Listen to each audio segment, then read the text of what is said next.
अस्सलाम वालेकुम नाज़रीन, अवां ॾिसी रहिया आहियो STN न्यूज़ ऐं आउं आहियां राजा एहसान अली जतोई।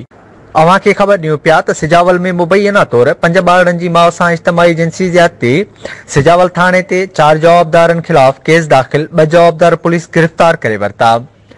तफ़सील मूजिब सिजावल वेझो ॻोठ मूसा लोठियो जे रहवासी सूमार लोठियो जी घरवारी 5 ॿारनि जी माउ मुस्मात सकीना खे मुबैना तौर 4 शैतान सिफ़त हैवाननि ज़रई ज़मीन में पकड़े इज्तिमाही जिंसी ज़्यादतीअ जो निशान बणाए छॾियो।